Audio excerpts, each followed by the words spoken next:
So నమస్తే madam. మహారాష్ట్రలో చూసుకుంటే భారీ విజయాన్ని అయితే సొంతం చేసుకుంది. సో ఎలా అనిపిస్తుంది? చాలా సంతోషంగా ఉందండి.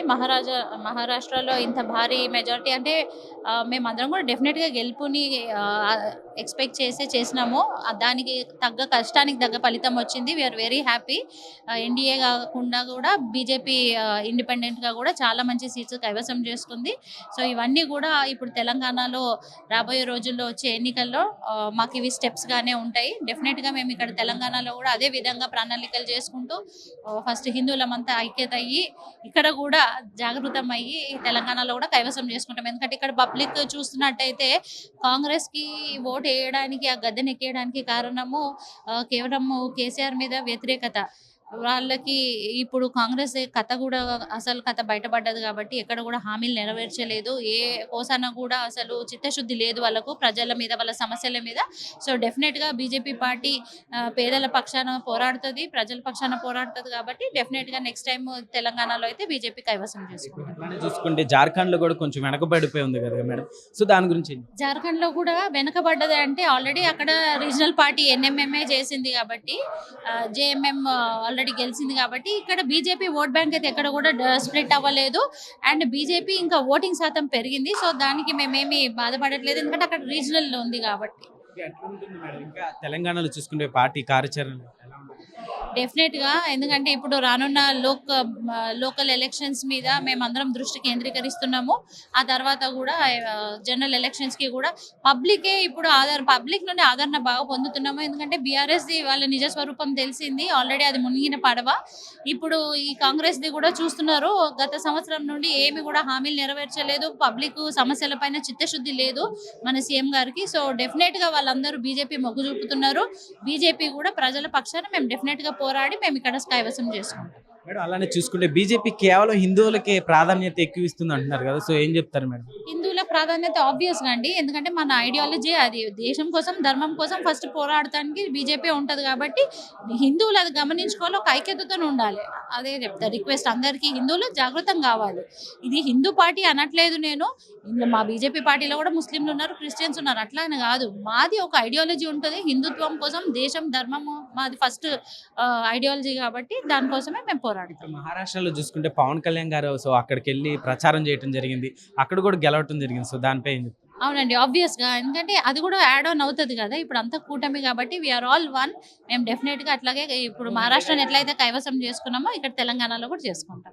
Okay madam, thank you. Madam ఎట్లుంది చెప్పండి మేడం? మహారాష్ట్రలో భారీ విజయాన్ని దక్కించుకుంది కదా. అందరికీ నమస్కారం. మేము భారతీయ జనతా పార్టీ మహారాష్ట్రలో ప్రభుత్వం వచ్చింది. మాకు చాలా సంతోషంగా ఉంది. ఇది ప్రతిసారి బీజేపీ ప్రభుత్వం వస్తుంది కాబట్టి మేము చాలా సంతోషంగా ఉంది. మనకి తెలంగాణలో చూసుకుంటే నెక్స్ట్ కార్యాచరణ ఎలా ఉండబోతుంది? ఇప్పుడు మా తెలంగాణలో బీజేపీ ఈసారి ప్రభుత్వం వస్తుంది. ఎందుకంటే మా మహారాష్ట్ర ఎలక్షన్ చూసి ఇలా మా తెలంగాణ చాలా ప్రోత్సాహం ఉంటుంది. ఆ నుంచి ఎలక్షన్ అప్పుడు వచ్చి చాలా కష్టపడతాం. సో మహారాష్ట్రలో అద్భుత విజయం సాధించింది మన బీజేపీ అయితే. సో దీన్ని ఎలా భావిస్తున్నారు? అదే చెప్పాను కదండి, ఈ స్ఫూర్తి ఏ రోజైతే ఈరోజు మహారాష్ట్ర ప్రజల ద్వారా మాకు స్ఫూర్తి నిండిందో ఆ స్ఫూర్తి ప్రకారం ఏకైతో సేఫ్ రేఖ और కటింగే తో బటింగే, ఈ రెండు పదాలు అంటే ఒక ప్రజల చైతన్యం రగిల్చినాయి. అడుగడుగున ఈ ముస్లిమ్స్ల అవమానాలు, ఈ కాంగ్రెసు ప్రతిపక్ష పార్టీలు అవమానపరచడం. మేము చెప్పింది ఇందులో న్యాయం ఉంది, ధర్మం ఉంది. లేకపోతే బంగ్లాదేశ్ ఘటనలు కావచ్చు, కాశ్మీర్ ఘటనలు కావచ్చు, వెస్ట్ బెంగాల్ ఘటనలు కావచ్చు, ఓల్డ్ సిటీ ఘటనలు కావచ్చు, ఇవన్నీ ప్రజల్లో, మహారాష్ట్ర ప్రజల్లో ఒక చైతన్యం రగులుకొల్చింది. ఆ చైతన్యం రగిలించినంత వల్లనే ఈ విజయం సాధ్యమైంది. ముఖ్యంగా మహారాష్ట్ర ప్రజలందరికీ, ప్రపంచంలో ఉన్న హిందువులందరం పాదాభివందనం చేస్తున్నారు. రాబోయే మన లోకల్ ఎలక్షన్లో సో బీజేపీ ఎలా ఉండబోతుంది, ఆయన ఎలా రాబోతుంది? ప్రతి ఎన్నిక మాకు ప్రతిష్టానమేనండి. ఒక లోకలే కాదు, జిహెచ్ఎంసీ కాదు, కౌన్సిలర్ కాదు, ప్రతి ఎన్నికనే మాకు ఒక రకమైన పరీక్ష హిందువులకు. ఈ దేశంలో బతకాలా లేదా, ఉన్నదే ఒక దేశం, విడిపోతే ఎడిపోతాం, బయటికి వెళ్తే ఎడిపోతాం. ప్రతి ఎన్నికని కూడా పరీక్షలను భావిస్తాం. రాబోయే తెలంగాణలో కూడా ఈ స్థానిక సంస్థల ఎన్నికలే కాదు, మొత్తానికి జరగబోయే మాకు తెలిసినంత వరకు ఇంకా ఏ ఎన్నికైనా మేము ఎదుర్కొంటాము, విజయం సాధిస్తాము, హిందువులను ఐకమత్యం చేస్తాము. ఎట్లయితే ముస్లిమ్స్ అందరూ ఓటు జిహాద్ చేస్తున్నారో ఈ ఓటు జిహాద్కు సమాధానం హిందువుల ఐక్యతనే దానికి సమాధానం. మీరు ఒక్కసారి నా మాట నేను తెలంగాణలో హిందువులు కూడా లేకపోతే ఓవైసీ బ్రదర్స్తో తిట్లు తినుకుంటా 15 నిమిషాలను అనుకుంటా 15 సెకండ్లు అనుకుంటా ఎన్ని రోజులు బతారు ఈ తెలంగాణలో కాబట్టి ఈ అవమానాలు దిగమింగి మనం ఒకవైపు వెళ్ళాలా, విజయం సాధించాలంటే అది భారతీయ జనతా పార్టీతోనే అవుతుంది. రాబోయే రోజుల్లో బీజేపీ ఎలాంటి అభివృద్ధులు చేయబోతుంది, అంటే ఎలా ఉండబోతుంది అనేది? నిరంతరం యుద్ధం, హిందువుల తరపున పోరాటం, అభివృద్ధి, ఆత్మాభిమానం, ఆత్మగౌరవం, వందే భారత్ ట్రైన్లు కావచ్చు, ఏమంటారు కాజీపేటల కోచ్ ఫ్యాక్టరీస్ కావచ్చు, ఇట్లాంటివన్నీ. ఇప్పుడు Secunderabad railway station, Cherlapalli railway station, 17,000 regional ring road, 36,000 కోట్ల రైల్వే ప్రాజెక్ట్ కావచ్చు, 8 లైన్ల రోడ్డు కావచ్చు, విజయవాడ రోడ్లు కావచ్చు, రోడ్స్ కానీ, కనెక్టివిటీ కానీ, అన్ని రకాల కమ్యూనికేషన్స్ కానీ, 83 కోట్ల మందికి ఉచిత రేషన్ కావచ్చు, 8 కోట్ల మందికి ఉజ్వల గ్యాస్ కనెక్షన్లు కావచ్చు, 13 కోట్ల మందికి శౌచాలయాలు కావచ్చు, 53 కోట్ల మందికి దందన్ ఖాతాలు కావచ్చు, 20 లక్షల కోట్ల ముద్రా లోన్స్ కావచ్చు, ప్రతిదీ అవినీతి లేని, అవినీతి మచ్చ కానరాని ఈ భారతదేశాన్ని ప్రపంచంలో నెంబర్ 1గా నిలుపుతాం.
సో చూస్తున్నాం కదా మహారాష్ట్ర అదేవిధంగా జార్ఖండ్లో జరిగిన ఎలక్షన్లో అయితే మహారాష్ట్ర అయితే అద్భుత విజయం సాధించిన అయితే చెప్పొచ్చు. అయితే దీని గురించి ప్రస్తుతం మనతో పాటు అయితే ఎమ్మెల్యే రాకేష్ రెడ్డి గారు కూడా మనతో పాటు అయితే మాట్లాడడం అయితే జరిగింది, ఆర్మూర్ ఎమ్మెల్యే. అదేవిధంగా ఇక్కడ మనకి హైదరాబాదు బీజేపీ ఇక్కడ ఆఫీస్లో చూసుకున్నట్లయితే కనుక చాలా ఉత్సవాలు అయితే జరుపుకుంటున్నారు. అదేవిధంగా మనకి మహారాష్ట్రలో చూసుకున్నట్లయితే కనుక అద్భుత విజయం సాధించింది అనేది చెప్పొచ్చు. అదేవిధంగా ఇక్కడ చూసుకున్నట్లయితే మన తెలంగాణలో ఓవరాల్గా చూసుకున్నట్లయితే ఇక్కడ కూడా చాలా అద్భుత విజయం కూడా ఇక్కడ రాబోయే లోకల్ ఎలక్షన్లో కూడా మేమే సాధిస్తామని చెప్పేసి ఇక్కడ కూడా మాట్లాడుతూ ఉన్నారు. అదేవిధంగా కూటమితో మనం మాట్లాడుకుంటే కనుక సో అక్కడ మహారాష్ట్ర కూటమితో మాట్లాడుకుంటే అక్కడ కూడా 80% వరకు బీజేపీ సీట్లే ఎక్కువ వచ్చినాయని చెప్పేసి మనకి ఇక్కడ తెలుస్తూ ఉంది ఈరోజు వచ్చిన రిజల్ట్లో కూడా. సో ఇక్కడైతే ఉత్సవాలు కూడా చాలా ఘనంగా జరుపుకుంటున్నారు అని చెప్పొచ్చు. అదేవిధంగా ఒకసారి వీళ్ళతో కూడా ఇంకా మిగతా ఎవరైతే కార్యకర్తలు అదేవిధంగా ఎవరైతే ఇక్కడ ఉన్న నేతలు ఎవరైతే ఉన్నారో సో వాళ్ళతో కూడా మాట్లాడే ప్రయత్నం అయితే చేద్దాం. వాళ్ళు కూడా ఎలా భావిస్తున్నారు, అదేవిధంగా ముందు రోజుల్లో కూడా ఏం చేయబోతున్నారు, అదేవిధంగా ఇప్పుడు రాబోయే లోకల్ ఎలక్షన్లో కూడా ఎలా ఉండబోతుంది ఏంటి అనేది అయితే ఒకసారి అయితే మాట్లాడే ప్రయత్నం అయితే చేద్దాము.